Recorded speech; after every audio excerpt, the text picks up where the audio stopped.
You've tuned into The Mountain Gardener with your host, Ken Lain. Gardening it can be challenging, but with these simple insider tips, you'll reap huge rewards. Now, let's tune into today's Mountain Gardener with Ken and Lisa. And we are back with Lisa Waters Lane. She comes each week and just shares her garden insights and a different perspective. I love gardening in that if you get 10 gardeners in a room, you ask them a garden question, you get at least 12, 14, 16 garden answers. It's like there's way more than just one way or favorite or companions to go with. So definitely. It's good to have Lisa in the studio. Lisa, welcome. Thank you. It's good to be back. Why? Because I get a break from work. Okay. Yeah, I get to spend time with a very handsome man. He's so smart and brilliant, and he's given me 4 children, and I'm hoping for 5. 4 grandchildren? No. Unless it's a dog or a cat, you ain't getting it. Plenty of those too. Anyway, so we own a garden center together, Waters Garden Center. Lisa, her father started the garden center, Waters Garden Center, Harold Waters. So she is a Waters. Harold had 4 very pretty daughters. And I took a liking to the youngest, and I think the most vibrant of all. Smartest, definitely. Smartest, prettiest, no, and smartest. Just kidding. No, I'm not. It's very serious. I am, but I don't think my sisters listen to the show, so we're fine. Even if they do, it doesn't matter. I didn't marry them. They aren't working in the garden center. Nope. They're over in Portugal right now or wherever they're at. Okay. All right, so enough of that silliness. So yeah, spring is springing. It's definitely been beautiful weather. Looking at some of the fruit trees, some of those early blooming guys are kind of really setting their buds. It's March. So it's time. Yeah, wow, I can't believe it's March already. After that last snowstorm, I went, that is it. I'm tired of winter. I'm sick of this. And then it turned to spring, and I went, I'm happy now. It's sunnier, brighter, better. It is. The plants are happier. They said the same thing. Right. Yeah, the soil temps are starting to warm up. They're going, yay. So I brought in a couple of just early spring flowers, some of my favorites. The first one, the listeners can't actually see that. The podcast folks about can. It. So this is the Champagne Bubbles poppy. So the thing I love about this poppy is the flowers are probably 5 inches across. Picture. Oh my gosh, it's crazy. And most of them are mixed, so you're going to get pinks and yellows and oranges and whites in the same plant, and it screams spring. It really does. And it's just a really bright addition, great in a container by a front door. Just screaming hello, likes the full sun on it, especially this time of year. Just so pretty. I think poppies, for those folks that are just listening, not watching. So the Apple folks, thank you very much. Spotify folks, hey, we love you guys. Thanks for tuning in the podcast. The radio folks, poppies are like California poppies, the orange one. It is a cousin of that, only it's on steroids. So it's got the same exact foliage as a California poppy, but the flowers elongate 5 times the height. So it's standing 18 inches above, and then the flowers are, instead of an orange, silver dollar size, this is baseball size, bright pink. But it's got the same poppy flower. It's got a nice eye in the middle. It's got a yellow ring, then bright colors. Pollinator bees love them. Mm-hmm.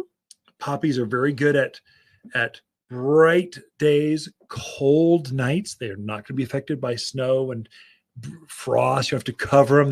They're happy with that. Yeah. And then you'll see, look at all those buds underneath. So it's got 2 flowers on top that are the size of baseballs, and it's got 2, 4, 6, 7 additional buds sitting there waiting to open. So when this flower gets done, you cut it back as close to the foliage as you can, and the next flower buds take over. And it'll bloom like this all winter. It's crazy. Yeah, quite all spring. Right, long time. So it's a great one. So the other one that I think always kind of announces spring and is a great plant for here to go through all season is the Snapdragon. It's a nice statement plant because they get tall. So they're usually 12 to 18 inches tall. They come in an assortment of colors from magenta, pink, yellow, white. And it just is great because it's animal resistant. So if you can't put your pansies out in the kale because of the javelina, you can put out the snapdragons and enjoy those. So this one is the magenta one. I don't smell that. They don't smell. They're just they don't really smell. Yeah. But maybe that's why the critters leave them alone. I don't know. Could be. I think it's because the sap is real milky and they don't like that. The sap, they taste bad to them. Okay. So they're pretty to look at, but bad to eat. So just something to think about if you've got the critters, but you still want some bright color out there. Snapdragons are perfect for that. I think every garden should have snapdragons, because snapdragons, we sell them as an annual flower. That is, they're going to live for a year, bloom, and then, but they think they're a perennial. They come back year after year. They seed. They spread throughout the yard. They're just happy, cheery. Spring and fall is when they really shine. Summer, they take a little break and they're just green. And in winter, they take a little break and they're just green with some spent flower heads. But they're good flower for here. They do drop. Now's the time. Yeah. Oh, definitely. Now's the time to be getting them in. So I just wanted to show those. Put these on camera.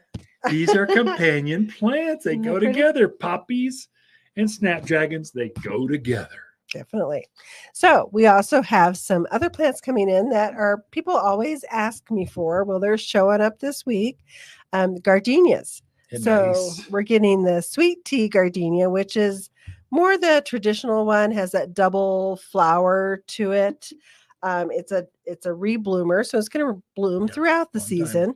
So we're getting those in, and then we're also getting the sweet star, which is more of a single flower, a simple flower to it.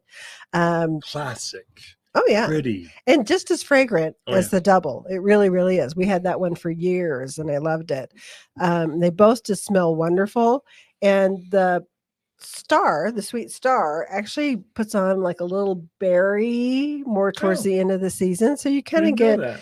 You get a little more seasonality out of it with the flowers in the summer and the little orange berry in the fall. Folks are tricked. They don't think we can grow gardenias, especially you Southern folks. You think you're so special. I'm from Mississippi. I'm from Alabama. We only grow gardenias here. No, we can grow them up here too. The secret is you got to have a cold hardy variety, and those two are classic. They will take any amount of winter we have. Right. Evergreen.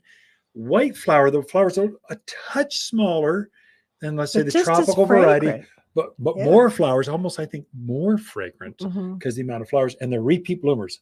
They bloom over and over throughout the season. Great in a container on your patios, your decks, where you're going to entertain and just sip a glass of wine while watching the sunset, sipping coffee in the morning, watching hummingbirds and your gardenias. That's where you want those. So great plant for here. In more of a shaded areas, you need some protection. They can take more sun than you think. It's an amazing amount of sun, but at midday, it just I find it'll take the sun, but it doesn't bloom as well. In a east or west facing, blooms like crazy. Yeah, definitely. Okay. So another plant that we're getting in is the first time we've had this one. I mean, it's a lilac. Not the first time we've had lilacs, but this one is called Virtual Violet. Ooh, sounds purpley. It does. Violet-y.